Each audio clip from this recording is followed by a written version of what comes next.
పరిశుద్ధాత్మ అనేది దేవుడు పంపబడిన ఆత్మ. ఆ ఆత్మ మన ఆత్మతో కొలాబరేట్ అవుతూ, మన ఆత్మతో సహకరిస్తూ, మన ఆత్మను బలపరుస్తూ దేవుని పక్షాన ముందుకు తీసుకెళ్తుంది. మనం ఆ పరిశుద్ధాత్మకు లోబడి దేవుని వాక్యానుసారంగా మనం జీవించినట్లయితే పరిశుద్ధాత్మ జరిగించే క్రియలు ఈ విధంగా ఉంటాయి. లూకాసు వార్త 12వ అధ్యాయం 12వ వచనాన్ని గమనిద్దాం. మీరేమి చెప్పవలసినది? పరిశుద్ధాత్మ ఆ గడియలోనే మీకు నేర్పున నేను. చదవబడిన ఈ వచనంలో పరిశుద్ధాత్ముడు మనం మాట్లాడవలసిన మాటలను మనకు నేర్పిస్తున్నాడు. ఎందుకు నేర్పించాలా నేనంటే, సహజంగా మనం మాట్లాడితే ఆ సందర్భం ఏదున్నా మనము వారికి చెప్పాలనుకునేది వేరే ఉంటుంది. కానీ మన మాటల వలన బాధపరిచే వరంగా ఉంటుంటాము, నిజాలనే మాట్లాడుతుంటాము, కానీ ఎక్కువ గాయపరిచే వారిగా ఉంటాము. కోపాన్ని రేపే విధంగా ఉంటుంది, కొట్లాటలను రేపే విధంగా ఉంటుంది.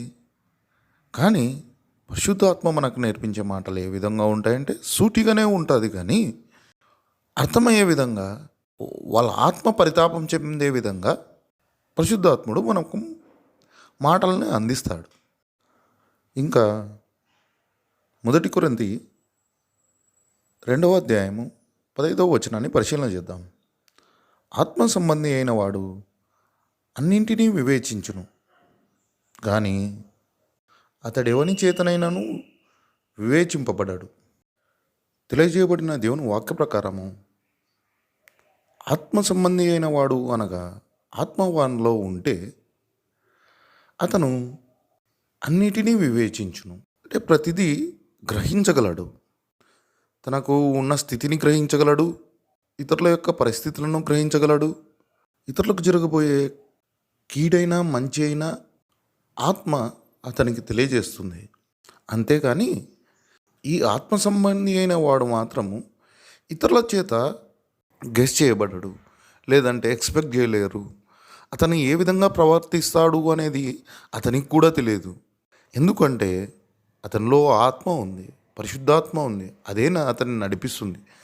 ప్రతి సందర్భంలోనూ తనను యుక్తిగా నడిపింపజేస్తుంది.